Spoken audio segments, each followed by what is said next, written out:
నాకు బాగుంది. ఆనంద భాష మొత్తం చెప్తున్నా. ఆనందం. ఇన్ని రోజులు విజయ్ దేవరకొండ నుంచి ఇలాంటి సినిమా ఎక్స్పెక్ట్ చేసే తప్ప ఏడ్చానయ్యా. అవును, ఏడవడం తప్ప చెప్పండి. సత్యదేవన్న విజయ్ దేవరకొండ ఇద్దరు యాక్టింగ్ చేస్తుంటే కంట్లో నీళ్లు కారిపోయానా. ఎంత బాగుందన్న సినిమా, ఎంత బాగుంది. సినిమాలో డ్యాన్సులు చాలా బాగున్నాయి, ఫైట్లు బాగున్నాయి. సినిమా చాలా బాగుంది. వచ్చి సాంగ్స్ ఉన్నాయి, 3 ఉన్నాయి, 4 ఉన్నాయి. బీజిఎం సాంగ్స్ కూడా చాలా బాగున్నాయి. అది చూసి చూడండి, మానేయండి అంతే, మీ ఇష్టం. అది ఎవరో రమ్మని చెప్పరు. ఇక్కడ సినిమా బాగుంది, హిట్ అయిపోయింది అంతే. అన్నని విజయ్ దేవరకొండ అన్న కొట్టే ఊరే లేరు. ఎవరు టాప్లో కూర్చునేసాడు అంతే. అన్న డామినేట్ నటించడం అంటే అది చూడండి. మా అన్న కూడా విజయ్ దేవరకొండ పెద్ద ఫ్యాన్. అతను అందరం సినిమా అయితే ఏమీగా ఉందన్నా. ఆయన ఫ్యాన్స్ అది జోసు లేదు, ఉల్లాసంగా ఉత్సాహంగా మనం బాగా యాక్ట్ చేసే విధంగా స్టార్టింగ్ నుంచి ఎండింగ్ వరకు మొత్తం సీరియస్. ఏమున్నది, ఏం లేదంటే దేవరలో ఉన్న పడవలు ఉన్నాయి, దేవరలో ఉన్న ఆదివాసులు ఉన్నారు, దేవరలో ఉన్న సముద్రం ఉన్నది. అదే ఉన్నాయి. ఏం లేదంటే ఇక్కడ ఇంకేముంది, మన కొత్తది కావాలి. ఆయన రొమాంటిక్ బాయ్, హీరోయిన్ పెట్టారు, ఒక సాంగ్ లేదు, లవ్ లేదు, సెంటిమెంట్ లేదు. ఇప్పుడు అన్న తీసుకురావడానికి తమ్ముడు పోయాడు. పోయినప్పుడు వాడు చచ్చిపోయాడు. మరి ఏంటి, మరి హీరో గొప్పతనం ఏంటి? అవునా కదా.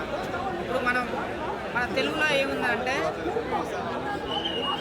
తన ప్రాణాలని సైతం లెక్క చేయకుండా తన ప్రాణాలకు తెగించి వాళ్ళ ప్రాణాలను కాపాడేట అబ్బాయి అని చెప్పేసి. అవునా కదా. సినిమాలు కూడా అట్లా ఉండాలి కదా. హీరో అంటేనే అది కదా. మరి వాళ్ళ అన్నం తీసుకొస్తానని పోయాడు, వాడు చచ్చిపోయాడు. ఎవరు చూసి? అవునా కదా. నువ్వు పోయిందేమిటి,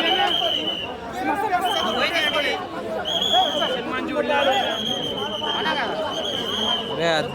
అన్నం తీసుకొస్తానని పోయాడు.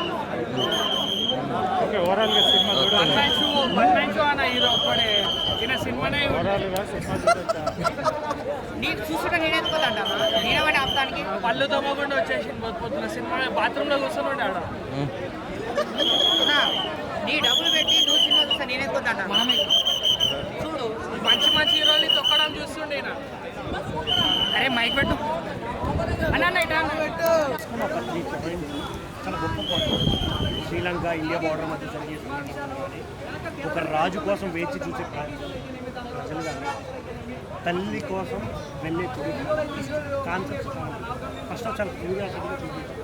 అంటే విజయ్ దేవరకొండ ప్రజెంట్ చేయడం కానీ, సత్యదేవ్ గారి యాక్టింగ్ కానీ, రిమైనింగ్ థింగ్స్ ఇక్కడ కొన్ని సాంగ్స్ మిస్ అయ్యాయి. అంటే ఎక్కడో స్టోరీ మిస్ అయ్యాయి. ఏదైతే సెకండ్ హాఫ్ ఉంటుందో ఇన్కంప్లీటెడ్గా అనిపిస్తుంది.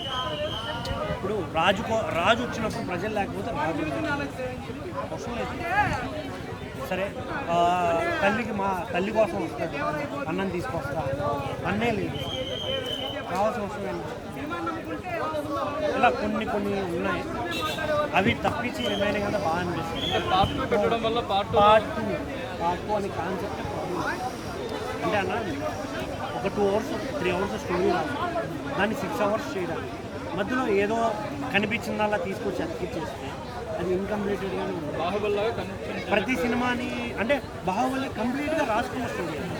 వీళ్ళు ఒక స్టోరీ రాసుకుని దాన్ని ఎలాబరేట్ చేద్దాం, ఇంకా పెంచుదాం, దారం ఎక్కడైనా తెగిపోవాలి. ఇక్కడ ఏంటంటే ఫస్ట్ పార్ట్ ఈవెన్ దేవరా కావచ్చు, హరిహర నిర్మల్ కావచ్చు, వీటిల్లో ఉన్న మిస్టేక్స్ ఇవి ప్రాపర్గా లేకపోవడం, ఎండింగ్ ఇన్కంప్లీటెడ్గా ఉండడం వల్ల జనాలకు నచ్చట్లేదు. ఇప్పుడు ఎందుకు విఎఫ్ఎక్స్ బాగాలేదు, అది బాగాలేదు, విఎఫ్ఎక్స్ చేంజ్ చేసి ఏమన్నా మాలేదు అంటే ఇక్కడ ఏదైతే పెట్టాలో, ఏదైతే ఎంగేజ్ చేయాలో జనాలు అది మర్చిపోతుంది. కొన్ని కోట్లు పెట్టేసాం, హై క్వాలిటీ ఇచ్చేసాం థియేటర్కి అంటే అది ప్రతిసారి వస్తుంది. కొన్ని స్టోరీ, ఎమోషన్, అదే అంటారు ఏదైనా 24 క్రాఫ్ట్స్లో ఏ ఒక్కటి తగ్గినా ఏదో ఒక లోపం కనబడుతుంది థియేటర్ అనేదైతే ఈ మధ్య వచ్చిన సినిమాలో నాకు అనిపిస్తుంది. మేబీ నెక్స్ట్ రాబోతున్న వార్కు అన్న తెలుగు ప్రజలు తెలుగు సినిమా వాల్యూని అవతల వాళ్ళని, కానీ ఇక్కడ తారక అన్న ఉన్నారు. ఇప్పుడు మనం ఇక్కడ చూసేది తారక అన్న. నేను అదే అంటున్నాను, ఇప్పుడు ఆ వర్షన్ అయినా బాగుండాలని వర్షన్. ఇప్పుడు బాహుబలి వచ్చిన తర్వాత పార్ట్ 1 పార్ట్ 2 అని ఆలోచించడం స్టార్ట్ చేశారని మనం అనుకుంటాం. బాహుబలి వచ్చిన తర్వాత మన మార్కెట్ ఎక్కడికో వెళ్ళిందని మాట్లాడుకుంటాం. అలాగే మళ్ళీ ఒక మంచి సినిమా వచ్చింది. ఇలాంటి సినిమాలు ఇంకా నుంచి రావాలని కోరుకోవాలి. తెలుగు ఇండస్ట్రీ బాగుండాలని కోరుకోవడం తప్ప చేయడానికి ఏం లేదన్నారు. నా జోబులోంచి ఒక రోజు వెళ్తారు, 2 రోజులు వెళ్తారు. సినిమా థియేటర్లో ఉన్నంత వరకు వెళ్ళే అవకాశం ఎవరికి ఉండదు. ఏ సినిమా కూర్చోడికి అవ్వదు.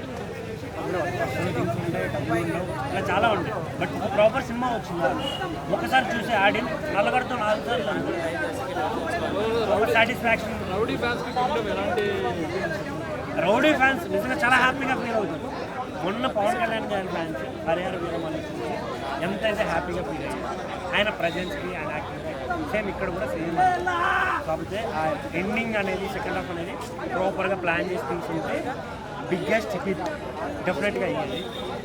లేదా ఆ పార్ట్ 2 అనేది సెకండరీ పక్కన పెట్టి ఇక్కడే జస్టిఫికేషన్ ఇచ్చి ఉంటే చాలా బాగుంటుంది. ఈవెన్ దేవరా కావచ్చు, హరిహర వీరమల్లి ఇలాంటి కొన్ని సినిమాల్లో కూడా ప్రాపర్ ప్లానింగ్తో తీసుకుంటే ఇంకా బాగుంటుంది. ఫస్ట్ హాఫ్ చాలా బాగుంటుంది అన్న ఈ సినిమా. సెకండ్ దేవరాలాగా అనిపించింది.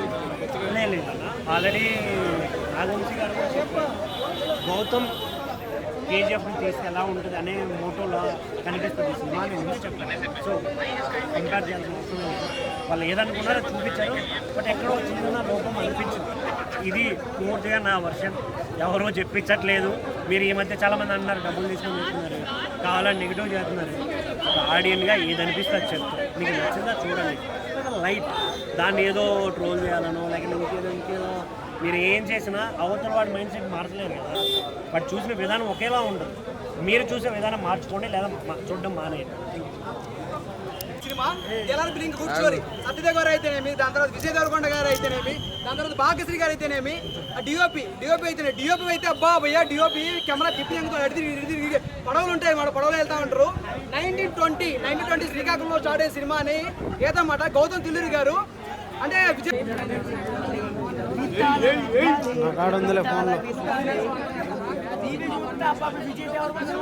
చాలా